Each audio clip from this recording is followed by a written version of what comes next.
Hola, muy buenos días a todos. Gracias por estar con nosotros en nuestro webinar Programas Ambientales Específicos, un reto para la ejecución de obra, el cual será impartido por mis compañeros Misael Cabrera y Viridiana Gómez. Les recuerdo que al final de la presentación se hará una sesión de preguntas. Sin más por el momento, cedo la palabra a Misael.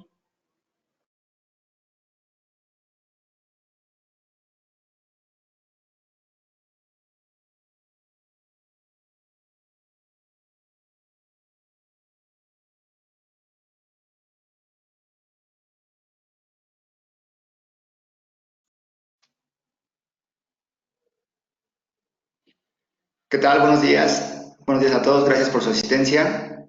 Mi nombre es Michelle Cabrera. Junto con mi compañera Viridiana Gómez Tobar estaremos llevando este webinar donde trataremos puntos específicos sobre medidas de mitigación y programas ambientales que se ven involucrados durante la ejecución de un proyecto.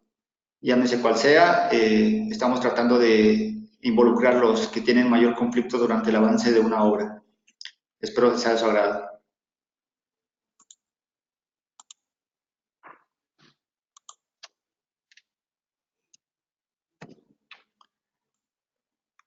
Bueno, dentro de los puntos que vamos a tratar, vamos a abordar los que son más significativos durante la implementación de un proyecto, es decir, los que causan mayor controversia y posibles retrasos en la obra. En este sentido, vamos a abordar temas como son suelo, agua, biodiversidad que involucran fauna y flora, cambio de uso de suelo, residuos de sólidos urbanos de manejo especial y peligrosos, y un poco de la supervisión ambiental que se efectúa durante una obra.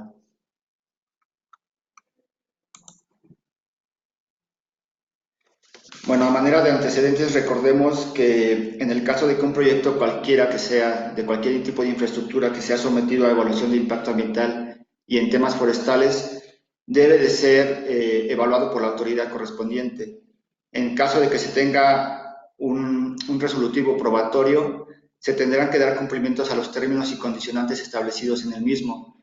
Es decir, lo que se propuso en las medidas de mitigación se tienen que ejecutar, lo cual obliga al promovente a cumplir en tiempo y forma todos los términos y condicionantes.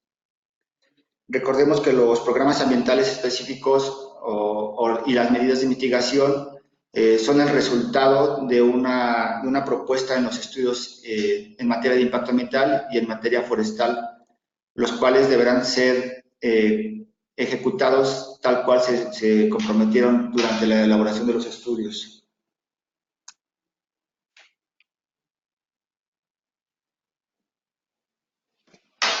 La problemática de la ejecución de los programas surge a raíz de los orígenes de la medida de mitigación.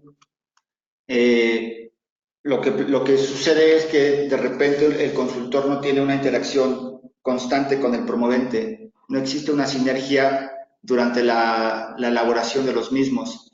La implementación de las medidas de mitigación, cuando son mal planteadas desde un inicio, causan controversia durante el avance de obra.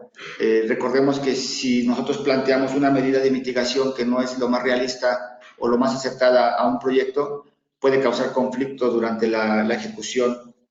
Es por esto que el promovente y el consultor durante la elaboración del estudio y las propuestas de mitigación y los programas ambientales tienen que tener una sinergia constante. No podemos dejar al consultor que lo haga todo y solamente esperar el resolutivo probatorio. Ese es algo que erróneamente de repente pasa. El consultor solamente quiere obtener un resolutivo probatorio porque esa es su finalidad, pero la finalidad del promovente es construcción, es construir el proyecto, ¿no? Llevarlo a cabo, ejecutarlo. Y el promovente tiene que estar atento de lo que el consultor propone, porque si se propone una medida de mitigación que al promovente le va a causar conflicto durante la etapa de construcción u operación, eso puede causar un retraso y posibles pérdidas económicas a la larga, ¿no?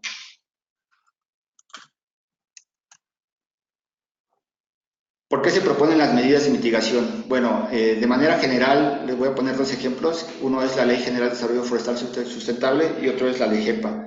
En el artículo 93 de la ley, en la sección séptima relacionada al tema forestal, dice que se tiene que hacer una evaluación en materia forestal donde se demuestre que no se compromete el suelo, el agua, la biodiversidad, y no se disminuye la captación del agua, ¿no?, en la misma.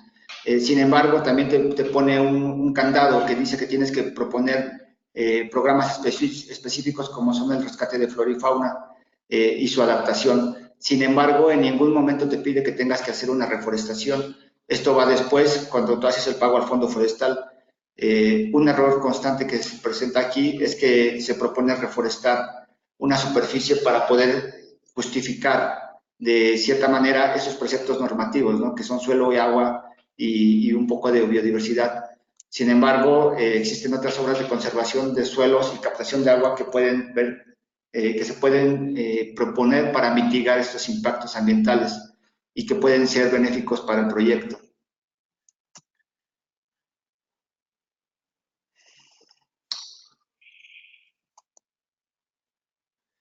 En la cuestión de la LEGEPA, bueno, les puse este ejemplo. Sin embargo, puede ser una manifestación de cualquier proyecto a nivel federal, estatal o local, pero sin embargo es como la misma esencia, ¿no?, que tienes que proponer medidas de mitigación que mitiguen o compensen los impactos ambientales que estás llevando a cabo por la construcción o operación de cualquier proyecto. Esto hay que tenerlo en cuenta porque tiene que haber una sinergia entre los dos estudios. Bueno, no necesariamente va a haber un ETJ, pero siempre puede haber una manifestación de cualquier tipo. Pero si hay un ETJ y una manifestación, tiene que haber una sinergia dentro de las medidas de mitigación que se proponen. No pueden ser medidas de mitigación independientes que se desconozcan casi de una de la otra, ¿no? El origen de las medidas de mitigación, como les mencionaba, vienen a raíz de dos estudios. Aquí les puse el ejemplo de dos estudios, bueno, el ETJ a nivel federal y una manifestación a nivel federal. Sin embargo, puede ser, como les comenté, a nivel estatal y local, ¿no?, en algunos casos. Lo que importa en este sentido es ver la sinergia que tiene que existir, la concordancia que tiene que existir entre ambos estudios, ¿no? Desde la ubicación, la justificación, la cuestión de la biodiversidad, ¿no? Pero bueno, ahorita nos vamos a enfocar específicamente a las medidas ambientales que se proponen en ambos estudios, en este caso el capítulo 5 y 6 de la MIA y el capítulo 8 del ETJ. Como les comento, en cuestión de la manifestación puede variar, puede ser diferente el listado de los capítulos, la estructura de los capítulos en cuestión del nivel que se esté evaluando, ¿no?, federal o estatal. Normalmente se proponen tres programas, casi siempre van el rescate de flora, fauna y la reforestación, pero como les comentaba, existen, o sea, el rescate de flora y fauna sí están comprometidos, sí están normados, sí están regulados, lo pide la autoridad en cuestión de la ley forestal. Sin embargo, un programa de reforestación tal cual no existe, no existe ningún lugar donde te lo exijan. Se propone a veces indiscriminadamente para justificar técnicamente o compensar la pérdida de suelo y agua. Sin embargo, cuando nosotros hacemos un ETJ, se hace un pago al fondo forestal, que esto va vinculado con la superficie que se afecta y recursos biológicos y tipo de vegetación, calidad de la vegetación. Bueno, existe una tabla para hacer ese cálculo. Por ese sentido, nosotros podemos llegar a justificar que no necesitamos una reforestación tal cual. Indiscriminadamente a veces se propone que si afectas 100 hectáreas vas a reforestar 50, 60 o 30, ¿no?, sin un argumento válido, solamente por justificar el tema de suelo y agua, que como les comentaba puede ser justificable por otras obras de conservación. Para la elaboración de una matriz de impactos ambientales tiene que haber una lluvia de opiniones de especialistas. Un grupo multidisciplinario tiene que estar interactuando constantemente con la persona que va a hacer la evaluación. Sabemos que hay muchas metodologías para la evaluación de impactos ambientales, sin embargo, siempre tiene que haber esa interacción de todos los factores que afectan al proyecto, no solamente ambiental, como aquí les ponemos el ejemplo, el aspecto social y el aspecto legal son sumamente importantes. ¿Por qué? Porque a veces se propone reforestar en un área que a veces la propiedad, o sea, el dueño no está conforme con que se haga una reforestación ahí, o a veces suponiendo, ¿no? Se hace una reforestación en una ANP, pero se pierde de vista la cuestión legal, y a veces cuando se hace una reforestación en una ANP, nosotros proponemos indiscriminadamente hacer reforestación y obras de conservación cuando no analizamos lo que regula la ANP, y a veces nos piden más cosas, ¿no? No solamente reforestar, ya te empiezan a pedir obras de conservación de suelos, te empiezan a pedir especies específicas que a veces son difíciles de conseguir o de propagar. Es por eso que tenemos que consultar al área social y al área legal. Desde el punto de vista de Natura es sumamente importante esta interacción. Una vez que se hace la evaluación de los impactos ambientales, se tiene que hacer una propuesta adecuada de medidas de mitigación, siempre tomando en cuenta para qué voy a hacer la propuesta de la medida. O sea, en realidad es mitigante mi medida para el impacto que voy a ocasionar. ¿Es necesaria o es viable mi medida de mitigación? Eso se tiene que tener en cuenta siempre. Los tiempos establecidos para la medida de mitigación, ¿por qué? Porque normalmente a veces se propone hacer un rescate de fauna nada más de cierto periodo, ¿no? 6 meses, tal vez de lo que dura la etapa de preparación del sitio, que es desmonte y despalme, pero se pierde de vista que durante la construcción y operación del proyecto a veces siguen saliendo animales, ¿no? Los animales tienen desplazamientos que no podemos controlar tanto como la flora. Por ejemplo, cuando se hace un rescate de una especie de flora, nos ha tocado que se proponen especies que son muy abundantes en el sitio, ¿no? Por ejemplo, la gobernadora. En las zonas áridas es muy común ver gobernadora, ¿no? Por eso de ahí su nombre. Y hay veces que se propone hacer rescate de esa especie, de la larrea. Sin embargo, pues sabemos que es muy difícil su rescate y su propagación. Bueno, su propagación es fácil, simplemente su rescate es muy difícil. ¿Qué podemos hacer en ese sentido? Pues lo que se puede hacer es hacer el triturado de esa especie, por ejemplo, por poner un ejemplo, hacer ese triturado de esa especie y conservar ese germoplasma en el sitio para su posterior propagación en otros sitios que estén afectados. Bueno, y como les comentaba, ¿no? También la concordancia de lo propuesto en ambos estudios, tanto en la mía como en el NTJ, no dejando a un lado el compromiso que se adquiere, ¿no? Volvemos a lo mismo. Si tenemos un estudio global, que es la manifestación de impacto ambiental, y tenemos estudios técnicos justificativos, que normalmente se hacen por secciones, ¿no? Porque no se tiene a veces la documentación legal de toda la superficie forestal, tenemos que ser concordantes. Si en una manifestación que está englobando todo el proyecto estamos proponiendo reforestar 10 hectáreas, por ejemplo, ¿no? Y rescatar 50 especies con X número de individuos cada especie, tiene que ser concordante con lo que se va a manifestar en el ETJ. ¿Por qué? Porque en teoría, si tú haces una manifestación, tienes que tener un cálculo de superficie forestal aproximada. Y cuando haces los ETJs específicos por secciones, tiene que ser un concordante, tiene que hacer un match entre ambos estudios. ¿Por qué? Porque si no, ahí puede haber una discrepancia. Entonces, no es que un estudio esté bien o esté mal, simplemente que se tienen que juntar ambos estudios o tienen que analizarse ambos estudios. Si en un caso especial que una consultora haga una mía y otra consultora haga otro ETJ, pues tienen que consultarse por lo menos, ¿no? Los estudios con el promovente o hacer una interacción ahí para que exista ese match entre ambos estudios y no podamos comprometer en el tiempo de la ejecución del proyecto el avance de obra civil.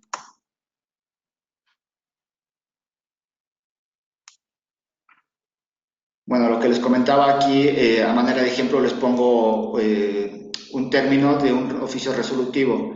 Les ponemos esto de precaución en lo que se redacta. ¿Por qué? Porque, como les comentaba, a veces el consultor simplemente hace el estudio y su finalidad es obtener el resolutivo probatorio. Muchos tienen esa idea y esa idea, desde nuestro punto de vista, es incorrecta, ¿no? Nosotros tenemos que ver el compromiso que se adquiere al hacer una redacción de una medida de mitigación y en general los estudios.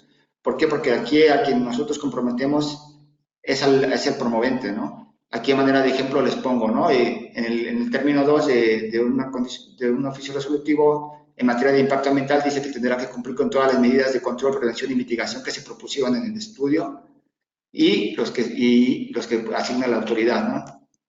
Y en otro término maneja que la promovente será la única responsable.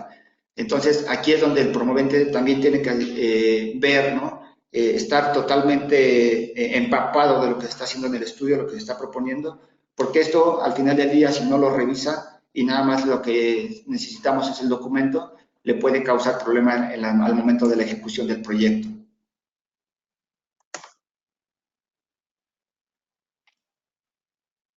En el tema de la biodiversidad, bueno, aquí vamos a tratar tres puntos, flora, fauna y cambio de uso de suelo, aunque el cambio de uso de suelo es un tema muy separado, es otro estudio, sin embargo lo vamos a abordar porque todos vienen relacionados con el mismo factor.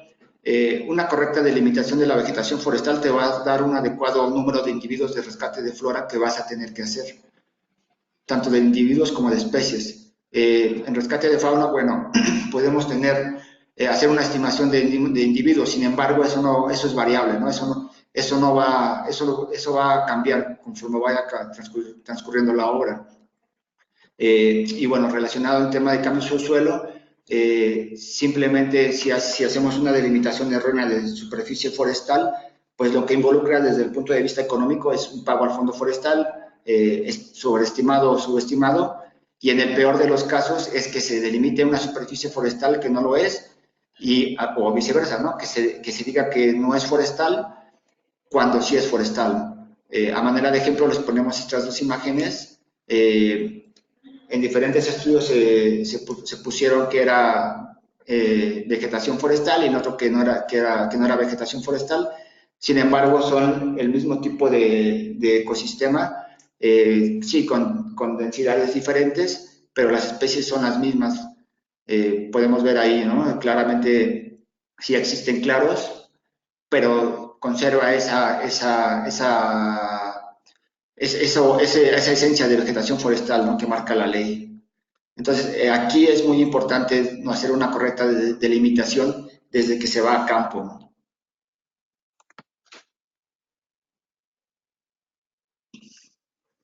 Bueno, cuando se hace un programa de rescate de flora que viene relacionado con la delimitación de superficie forestal y de los muestreos, se tiene que tener claro los alcances del rescate de flora, los tiempos de ejecución, número de individuos por especie a rescatar. Esto es importante, estos tres puntos son importantes porque tenemos que considerar las especies que están representadas en el ecosistema. Como les comentaba, normalmente a veces se propone rescatar especies que no son viables, ¿no? Tal vez se puede hacer germoplasma, extracción de germoplasma para su posterior germinación y reubicación de las plántulas. Pero rescatar, por ejemplo, un esquite, un huizache, a veces es imposible, ¿no? Una yuca, por ejemplo, de dimensiones de 3, 4 metros, que nos ha tocado, ¿cómo lo haces? Y eso implica un retraso considerable en la obra. Entonces tenemos que enfocarnos en las especies que en realidad son importantes para el ecosistema y que son representativas del área del proyecto en el que estamos trabajando. Tipo de vivero y ubicación del vivero. Bueno, más que vivero, nosotros consideramos que es un área de confinamiento temporal y tenemos que hacer una clara descripción del tipo de vivero, de área de confinamiento temporal que vamos a realizar y la ubicación. Aquí es donde otra vez entra el tema legal y el tema social. No, si bien podemos ubicar un vivero, un área de confinamiento en un sitio, el área social nos puede apoyar para saber si ese predio está arrendado o no está arrendado, ¿no?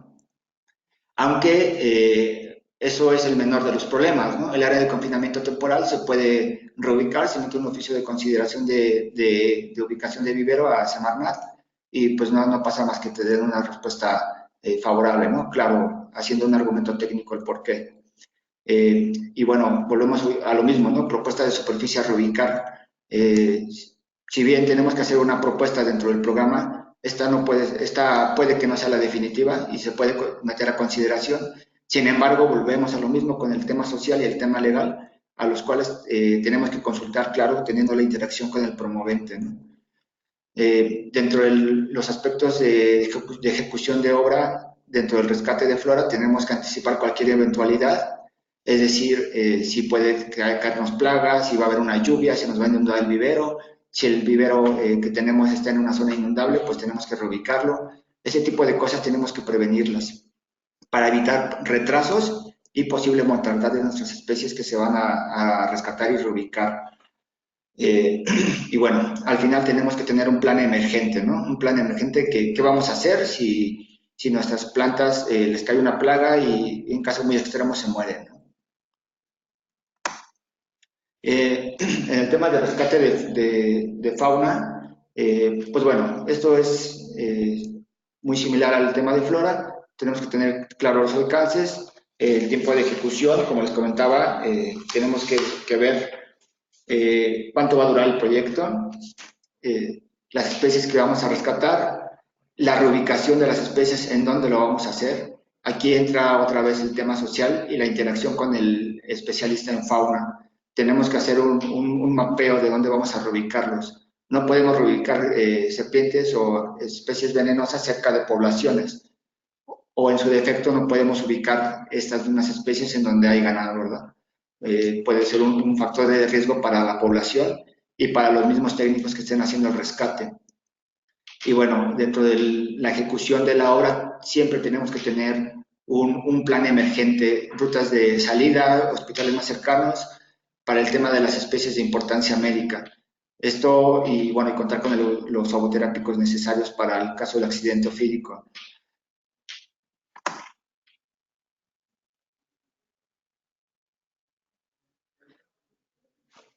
En el tema de cambio de uso de suelo, si bien es un estudio por separado, va relacionado, como les comenté, con la correcta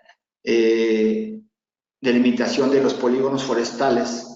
Eh, la redacción de los plazos y formas de la ejecución del ETJ es lo que va a dar la pauta para saber cómo se va a hacer el cambio de uso de suelo, es decir, el derribo, el troceo, el arrime y el triturado. Siendo que son totalmente flexibles. Si lo ponemos de una manera flexible en el capítulo 6, que es el plazo y forma de ejecución, podemos nosotros mover los tiempos para darle pauta a obra civil para que trabaje. Es decir, si nosotros somos cuadrados en el tema del derribo de la vegetación y no somos un poco flexibles, no vamos a poder dar un avance de obra tal cual lo necesitan. En algunos casos se dice que se tiene que hacer derribo siempre con motosierra, ¿no? Por ejemplo, cuando ya ahora ya en esos tiempos existen desbrozadoras que van avanzando y van haciendo el derribo y el triturado. Claro, sin perder de vista el tema del marqueo del ingeniero forestal. Y claro, aquí también entra el tema del tema social y el tema legal, que se tiene que hacer una donación al propietario o a un tercero, si el caso es que el propietario no lo quiera, a un tercero para la extracción de esa madera, ¿no? En algunos casos piden que se triture todo, tal cual vieron ahí en ese video. El resolutivo era muy estricto y decía que todo se tenía que triturar, absolutamente todo, no teníamos que dejar ni una vara. Entonces nosotros teníamos que hacer el triturado de ese material, el confinamiento de ese material y posteriormente se hizo la reubicación de ese material a las áreas de reforestación para enriquecer el suelo. Entonces, hay que anticipar cualquier tipo de eventualidad durante la redacción del estudio. En específico del cambio de suelo, en el capítulo 6, tendríamos que hacer conciencia de todo lo que estamos escribiendo, porque eso puede ser una pauta para un correcto avance o un retraso de la obra.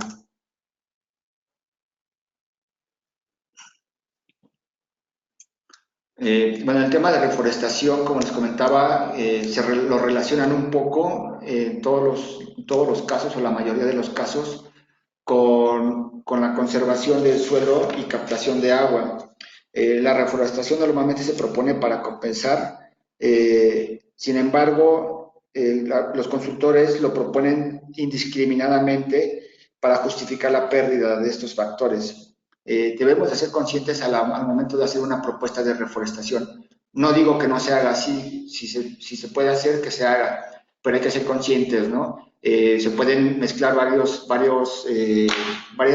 obras de conservación de suelos, captación de agua, con una reforestación bien dirigida. Por ejemplo, les ponemos este extracto de resolutivo en el cual se condiciona que tienen que presentar el programa de reforestación de 181 hectáreas que se propone en la manifestación, que lo modifiquen y que lo cumplan, ¿no? Dentro del programa de reforestación, cuando se presenta ese programa como respuesta a ese término, el inciso A de esa condicionante, pues nada, el consultor propone reforestar 181 hectáreas con una densidad de 1.100 individuos, lo cual da 199.198 organismos, que eso automáticamente se dispara a millones de pesos, ¿no? Entonces, una reforestación mal dirigida puede comprometer el proyecto y puede causar retrasos. Sí se puede someter a consideración de Semarnat, sin embargo, no es 100% seguro que nos lo van a dar favorable una disminución de superficie, ¿no? Porque tú estás proponiendo algo para mitigar algo. Entonces, ¿cómo vas a justificar que vas a disminuir la reforestación si dentro de tus medidas dijiste que esa era la medida más adecuada? Entonces, aquí es donde entra la sinergia entre el promovente y el consultor, que tienen que estar totalmente interactuando durante la redacción de los estudios, ¿no? O nosotros como consultores, ir con el promovente y decirle, mira, está esta problemática, tenemos que reforestar, ¿cómo lo ves? Y hacer consciente al promovente de qué es lo que se está comprometiendo.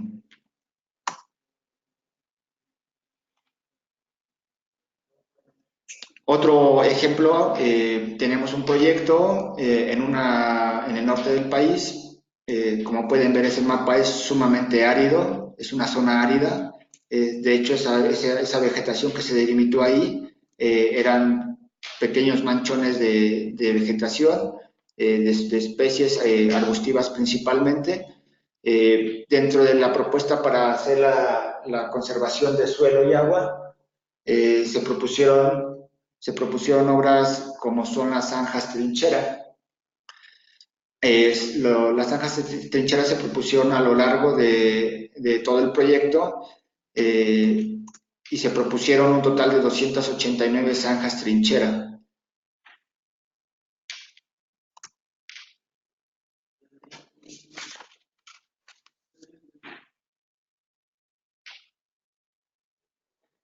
Aquí podemos ver un poco el tipo de vegetación que estaba en el proyecto.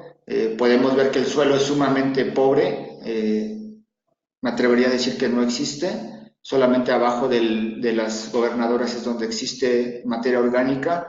Y se propusieron hacer estas zanjas, ¿no? Desde 6 metros hasta 256 metros a lo ancho de todo el proyecto. Entonces, esto es una medida de mitigación mal dirigida. No se puede proponer este tipo de vegetación en una superficie que va a estar ocupada por muchos componentes. Entonces, si a eso le aumentamos que está en una zona árida y que los vientos ahí son pues considerables, esas zanjas trincheras se van a taparse en tiempo de 1 mes, 2 meses. Entonces, ¿dónde queda la viabilidad de nuestra medida de mitigación? En ese sentido, tenemos que considerar que esta es una zona árida y las zanjas trinchera que se proponen es para zonas templadas y no tanto para zonas áridas, ¿no? Existen obras de conservación de suelo para zonas áridas que son específicas. Esto lo podemos encontrar tal vez en la Comisión Nacional de Zonas Áridas, que están más enfocadas a zonas desérticas, zonas áridas de México.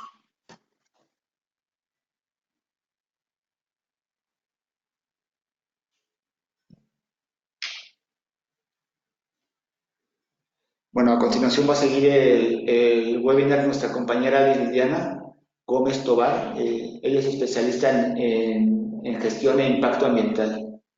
Le dejo el micrófono.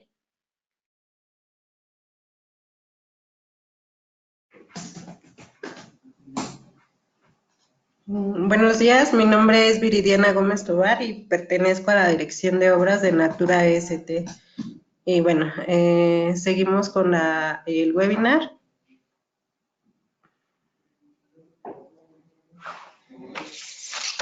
Dentro de las obligaciones de la promovente está darle respuesta a todos los términos y condicionantes que se establecieron en el resolutivo ambiental. Aquí tengo un ejemplo de un resolutivo que dice que el promovente deberá de cumplir con todas las medidas de control, prevención y mitigación que se propusieron en el estudio de impacto ambiental y en el estudio técnico justificativo. También te dice que una de las obligaciones que debe de tener el promovente es implementar un programa de vigilancia ambiental.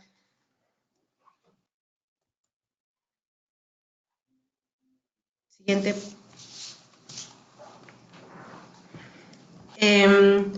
Dentro de las componentes ambientales que se evalúa, por mencionar algunos en el estudio de impacto ambiental, es suelo, agua, aire, flora y fauna.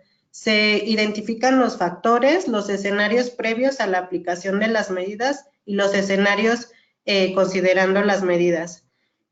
Para el componente de flora, como medida se establece un programa de rescate y reubicación de flora. Para el componente de agua, bueno, aquí tenemos que debido al desmonte se disminuye la capacidad de infiltración. Entonces se proponen obras como, por mencionar algunas, presas filtrantes, zanjas, trinchera. Dentro del componente de agua, de suelo, perdón, igual por el desmonte, por la actividad de desmonte y despalme, se proponen medidas como revegetación, plan de manejo de residuos, riegos periódicos, por mencionar algunos. En el componente de aire, la generación de gases contaminantes, se generan gases contaminantes debido a la combustión de combustibles. Para ello se proponen programas de verificación de maquinaria y vehículos, se establecen límites de velocidad, programas de mantenimiento. Para el tema de las partículas suspendidas se establecen riegos, ¿no? Riegos para evitar disminuir las partículas suspendidas. Para el tema de fauna, se establece un programa de rescate y reubicación de fauna. El plan de vigilancia y o supervisión ambiental. Bueno, el plan de vigilancia define y organiza las responsabilidades ambientales del proyecto a través de una serie de acciones para prevenir, mitigar, rehabilitar o compensar los impactos causados por el desarrollo del proyecto, los cuales ya fueron identificados previamente en el estudio de la manifestación de impacto ambiental o el estudio técnico justificativo. Dentro del plan de vigilancia y supervisión ambiental se establecen algunos programas. Por mencionar algunos, se establece el programa de reforestación, en el cual se compromete reforestar a un cierto número de individuos. El programa de rescate y reubicación de fauna, pues incluye acciones como protección y conservación de la fauna, ahuyentamiento, rescate, reubicación y principalmente las especies que se encuentren dentro de la NOM 059, Semarnat. El programa de capacitación ambiental, bueno, de acuerdo a la Ley General del Equilibrio Ecológico y Protección al Ambiente, define la educación ambiental como un proceso de formación dirigido a toda la sociedad, a fin de lograr conductas más racionales a favor de un desarrollo social y del ambiente. La educación ambiental comprende la asimilación de conocimientos y formación de valores, el desarrollo de competencias y conductas con el propósito de garantizar la preservación de la vida. En este tenor, el programa de educación ambiental está orientado a incidir sobre todo en directivos, empleados y prestadores de servicios que elaboren o participen en el desarrollo del proyecto. El manejo integral de residuos. Bueno, el manejo integral de residuos se refiere a una serie de acciones sistematizadas como la identificación, separación, envasado, almacenamiento, recolección, tratamiento y o disposición final. Estos son, por mencionar algunos de los programas que se comprometen dentro de la vigilancia ambiental o del plan de supervisión ambiental. Una de las grandes problemáticas a las que nos enfrentamos en la ejecución de obra ya como tal, pues es el manejo integral de los residuos, ¿no?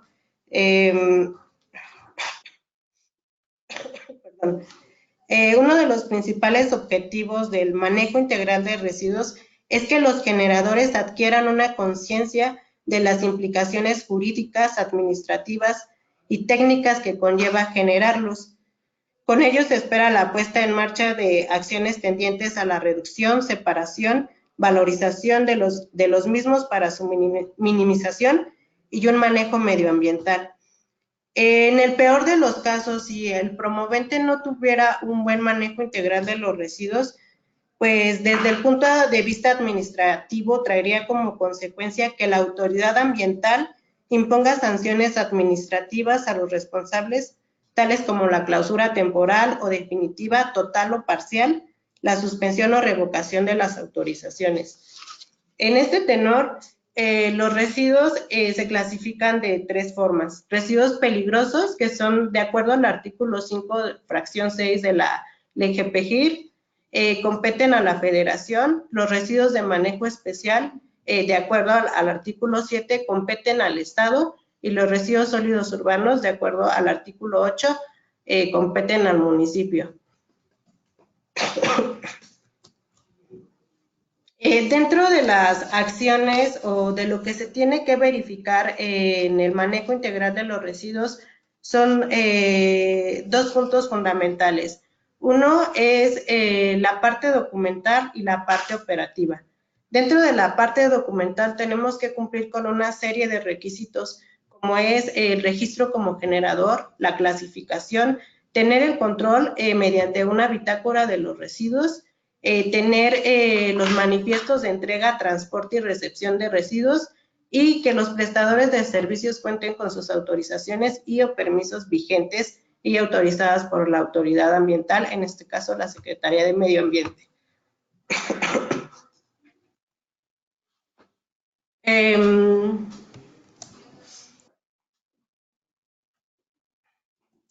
Siguiente. De los aspectos documentales que tenemos que verificar es que el promovente tenga un registro como generador. Si bien es cierto, el capítulo 2 de la LGPGIR te dice que como generador tienes la responsabilidad de identificar y del manejo de estos residuos. Sin embargo, también la ley es flexible y te dice que puedes pasárselo a un tercero siempre y cuando cumpla con las autorizaciones establecidas por la Secretaría de Medio Ambiente. En este caso, este es un formato de alta como generador de residuo. En él tenemos que tener en cuenta dos puntos fundamentales. Uno es que la razón social debe coincidir con la del promovente, o si fuera el caso que lo pasara a un tercero, con la del EPCista. También debe de coincidir la dirección del proyecto. La dirección debe ser la del proyecto. La bitácora de control de residuos peligrosos. Bueno, en este tenor podemos tener tres clasificaciones. Una que puede ser microgenerador, microgenerador, gran generador y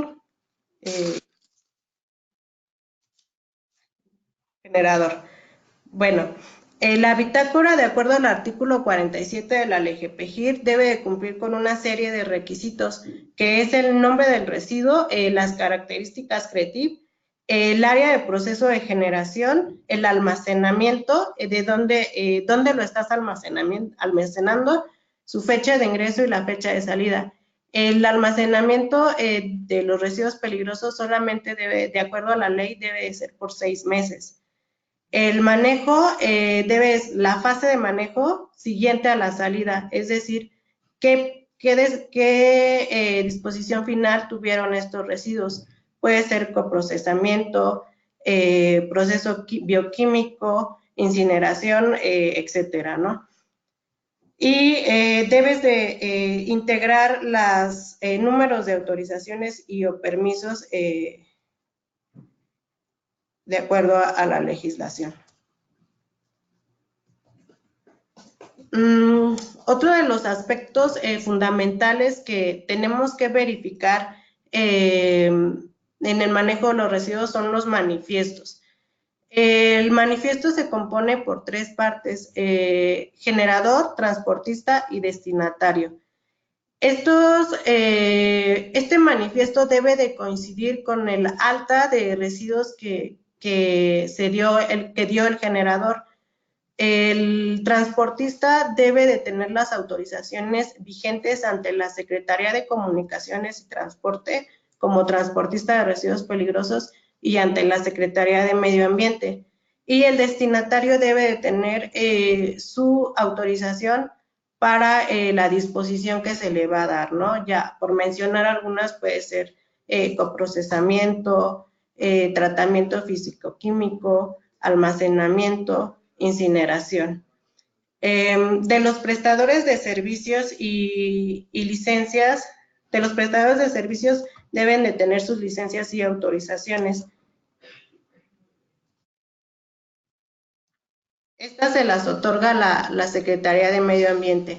Los aspectos fundamentales para verificar en estas autorizaciones es su número de autorización que esté vigente, que los residuos que están recolectando sean de acuerdo,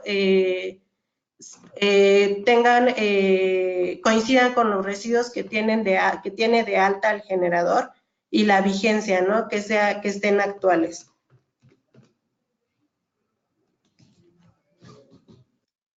Aspectos físicos a verificar.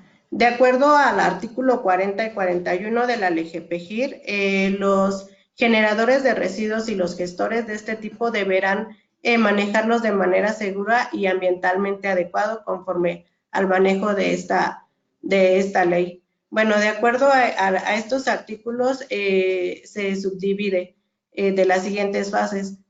Identificación, transporte, almacenamiento y disposición. Dentro de la obra, uno de los primeros pasos, el primer paso que realizamos es concientizar al personal sobre el manejo adecuado de estos residuos. No nada más residuos peligrosos, sino residuos sólidos urbanos y residuos de manejo especial. Una vez que nosotros tenemos concientizado al personal, pues les enseñamos el manejo, ¿no? Ponemos estaciones ecológicas en el proyecto y además identificamos qué tipo de residuo es, ¿no? Para ello ponemos etiquetas de acuerdo a la LGPGIR también, donde te dice que la etiqueta debe de tener el nombre del residuo, los datos del generador, las fechas y las características CRETI. Después de ello, se transporta a un almacenamiento temporal. Este almacenamiento temporal debe de cumplir con las características que menciona el artículo 82 del reglamento, ¿no? De la LGPGIR. Debe de tener una bitácora, su bitácora de residuos y todas las medidas de seguridad que se establecen en este artículo. Una vez que tenemos estas acciones, tenemos un prestador de servicios mismo que debe de cumplir con todas las autorizaciones que te impone la ley. Los aspectos físicos de verificación de residuos sólidos urbanos y residuos de manejo especial son similares a los residuos peligrosos. La diferencia aquí es que la competencia, en este caso, como ya lo había mencionado, los residuos sólidos urbanos los maneja, entra dentro de la jurisdicción del municipio y los residuos de manejo especial entra en la jurisdicción del Estado. Entonces, la identificación es la misma, se identifican de acuerdo al manual que viene en la página de la Secretaría de Medio Ambiente. El almacenamiento puede ser como tal en contenedores metálicos, o bien el municipio puede pasar al proyecto por los residuos, ¿no? En el caso de los residuos de manejo especial, la empresa que prestaba de servicios debe cumplir con sus autorizaciones por la Semarnat estatal en este caso. Y bueno, esta es por mencionar algunos de los problemas a los que nos enfrentamos en la ejecución de la obra, ¿no? Y bueno, pasamos a las conclusiones.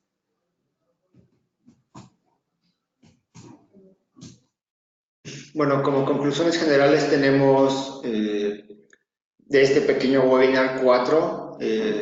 La primera es que tiene que existir una sinergia al momento de elaborar los estudios en materia ambiental y en materia forestal. La sinergia debe de ser entre ambos estudios en primero, y después tiene que existir una concordancia con lo que se quiere hacer en el proyecto. Esta va relacionada con el flujo constante de información que tiene que existir entre el consultor y el promovente. Estas dos conclusiones primeras van totalmente de la mano para consultor y promovente. Consultor para hacer los estudios, impacto ambiental, cambios de uso de suelo y programas ambientales o medidas de mitigación dentro de los estudios, y que el promovente se involucre dentro de estos estudios.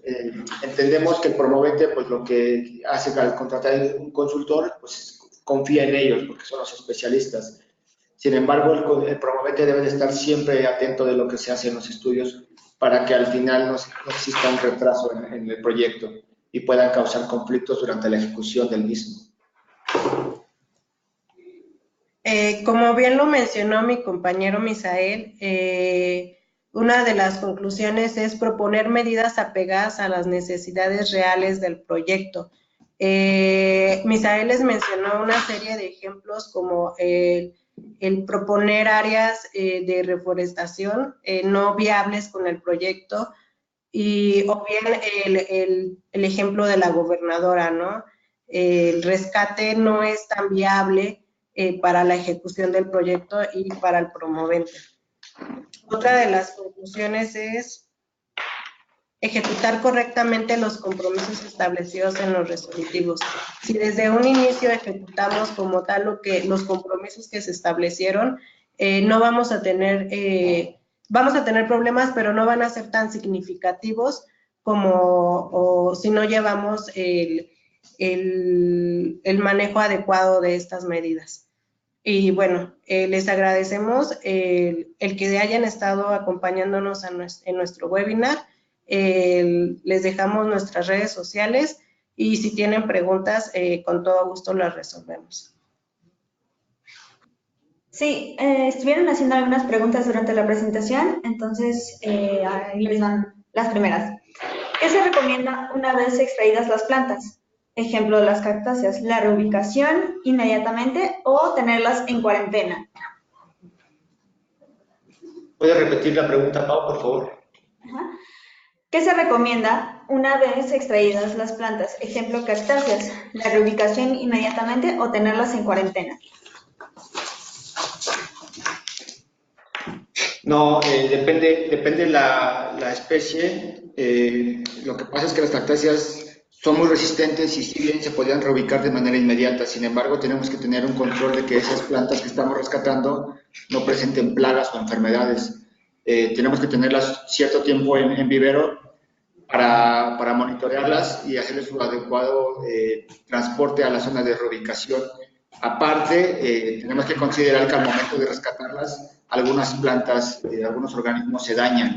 Entonces, esos organismos pasan a una bitácora en el mismo área de confinamiento temporal y posteriormente se hace un tratamiento, ¿no? Cicatrización, enraizamiento, se lleva un control. Ya cuando está adecuada la planta para la reubicación, se procede a la misma.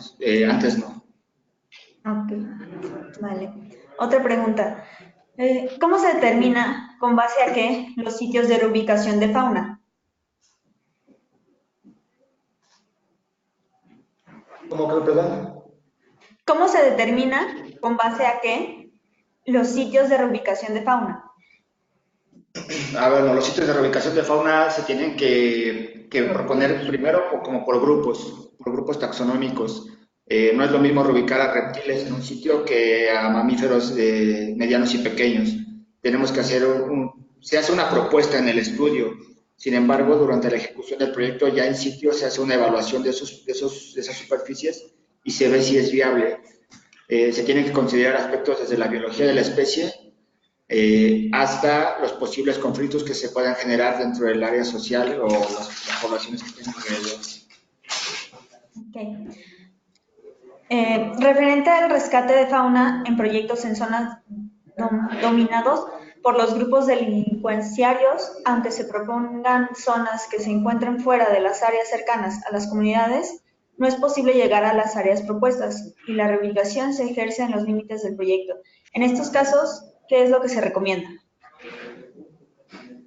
Bueno, en este caso, cuando hay zonas de conflicto, que es muy común en el norte del país, si bien hay superficies que se proponen, también se puede someter a consideración. Se puede meter un escrito a la Secretaría y a Profepa donde se explique el motivo de por qué nos estamos reubicando en esa zona.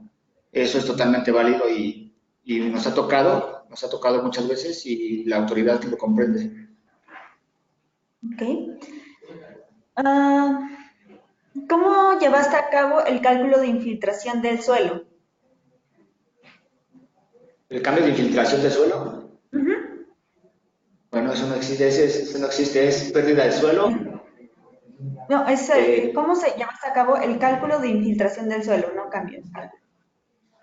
no, bueno, la infiltración del suelo no existe un cálculo.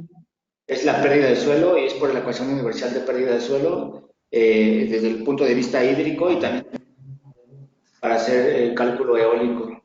Y para la cuestión hídrica también existe una norma a la cual nos apegamos. Nosotros aquí en Natura hacemos modelación y normalmente se utilizan valores y se hace un mapeo, ¿no? Por medio de ARGIS. En el tema de reforestación, aunque no se proponga la reforestación, Semarnat siempre lo condiciona, aunque se justifique, que se realizó el pago al FNM. ¿Qué se debería hacer en conjunto con los promoventes para decir a Semarnat que dicha medida no es viable, pues el negocio del promovente no es hacer reforestación? No, si tú justificas dentro del estudio que la autoridad normalmente te lo da por válido. Si en dado caso que te le condicione a hacer una reforestación, tú llegas a un acuerdo con el promovente y haces una reforestación adecuada, ¿no? Ya, pero no te comprometes a hacer una reforestación uno a uno, que es lo que les decía. Se hace un acuerdo con el promovente y se propone una superficie. Pero si tú justificas dentro de tu estudio que la reforestación no es válida, adelante. Normalmente cuando piden una reforestación uno a uno o 10 a uno o esa idea errónea que a veces tenemos es porque hacen derribo en zonas urbanas, arbolado urbano o parques urbanos, que ahí sí está regulado por una ley local que te dice que tienes que hacer la compensación uno a dos, 1 a 5 dependiendo el área. Pero la LGEPA y la Ley General de Desarrollo Forestal no te obliga a hacer una reforestación. Ok. Los polígonos de reubicación de fauna deben tener un área mínima de superficie. ¿Es libre o está en función de la superficie del proyecto? No tienen que tener una superficie mínima. De hecho,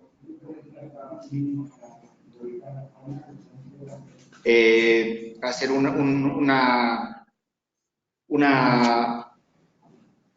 vas a saturar la población de esa zona. No puedes reubicar en un solo polígono, tienes que tener varios sitios de reubicación, porque si concentras todas las especies, todos los organismos rescatados en una zona, vas a saturar, vas a hacer una sobrecarga del ecosistema. Okay. Los residuos de manejo especial los maneja el Estado, pero ¿cuál es el destino final de estos? ¿Van al relleno sanitario junto con los residuos sólidos urbanos? No. Los residuos de manejo especial, acordémonos que son aquellos que se generan en grandes cantidades. Como tal, hay empresas dedicadas para su disposición final. Puede ser reciclarlos, puede ser almacenarlos para incineración, por mencionar algunos ejemplos, ¿no? Pero hay empresas especializadas para la disposición de ellos. Previo a la implementación de los programas específicos, DGIRA solicita un ET. ¿Este aplica siempre o hay algunos casos en los que se puede exentar? Siempre. El estudio técnico justifica, el estudio técnico económico. No te escuché, Pau. Previo a la implementación de los programas, previo a la implementación de los programas específicos, DGIRA solicita un ET. ¿Este aplica siempre o hay algunos casos en los que se puede exentar?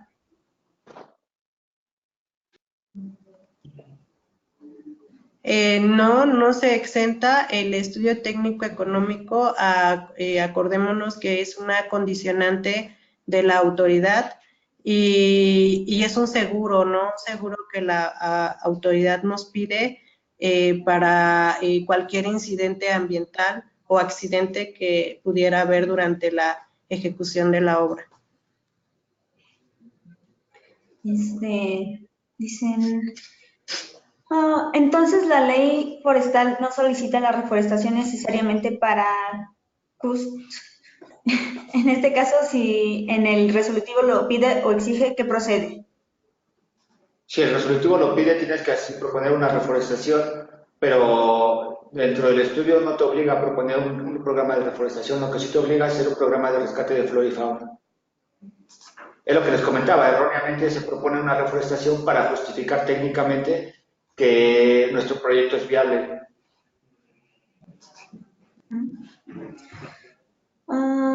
Para proponer zonas para reforestar en sitios áridos, ¿se puede buscar otras zonas que sean más viables reforestar?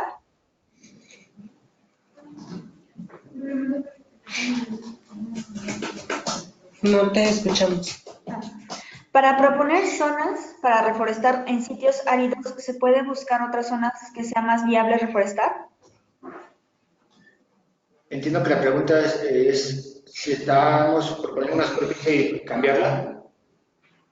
En sitios áridos. O sea, me imagino si no funciona en sitios áridos. No entendí la pregunta. Ahora la repito. Para proponer zonas para reforestar en sitios áridos, ¿se puede buscar otras zonas que sean más viables para reforestar?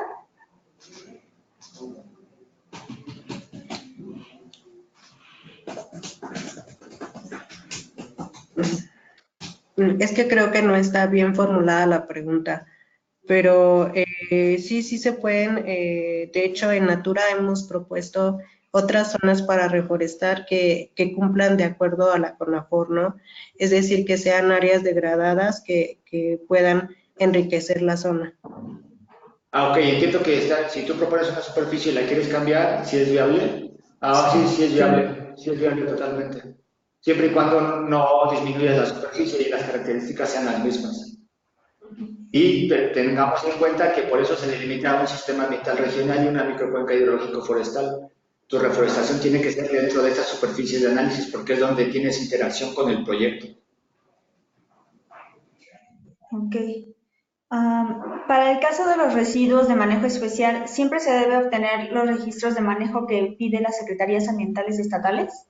Sí, de hecho es una de las, entra dentro del marco jurídico de la ley estatal.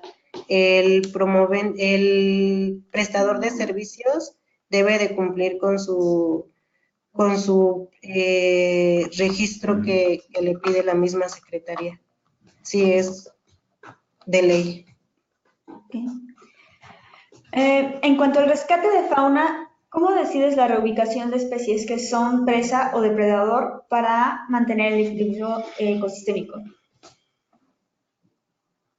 Bueno, eso ya lo contestamos hace rato, creo es relacionado a los grupos taxonómicos. Tenemos que ver la biología de la especie y bueno, en realidad siempre va a haber presa y siempre va a haber depredador. Es parte del ciclo, ¿no? O sea, el saber si estamos poniendo un roedor donde hay una cascabel cerca, no podemos saberlo a ciencia cierta.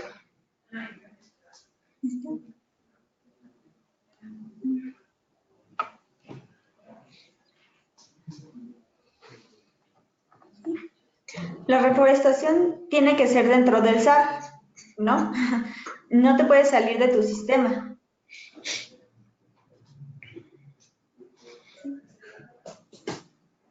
Así textual la pregunta es, la reforestación tiene que ser dentro del SAR, ¿no?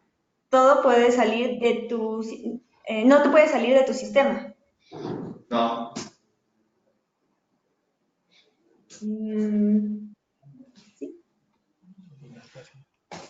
Y la última pregunta, ¿qué diferencia hay entre la mía y el ETJ? ¿Qué diferencia entre la mía y el ETJ? Bueno, creo que para eso tenemos que hacer un webinar aparte, pero a grandes rasgos, una manifestación de impacto ambiental, cualquier modalidad, evalúa el proyecto en general para medir los impactos ambientales y ver si es viable el proyecto, si es amigable con el medio ambiente, el proyecto en general, todos sus componentes y todas las características que le engloban. Es general, no importa si hay vegetación forestal, si es agricultura, si es zona urbana, es un proyecto en general, mide todos los impactos que están dentro de esa poligonal que vas a hacer tu proyecto.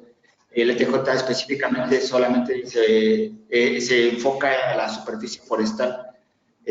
Podemos tener un proyecto de 100 hectáreas que estamos evaluando una mía, pero solamente 20 son forestales. Entonces, tu ETJ va enfocado a hacer 20 hectáreas. Sin embargo, dentro de la redacción de tu ETJ tienes que hacer mención a que es parte de un proyecto global, no puedes desentenderte de él. Es aquí donde entra la interacción entre ambos estudios.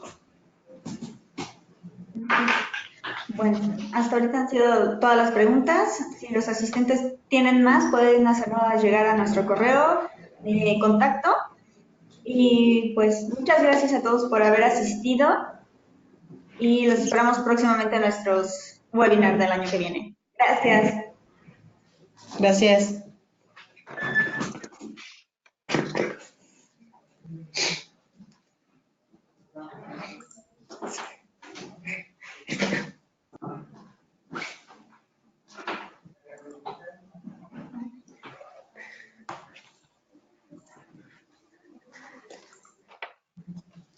Ya puedo pasar.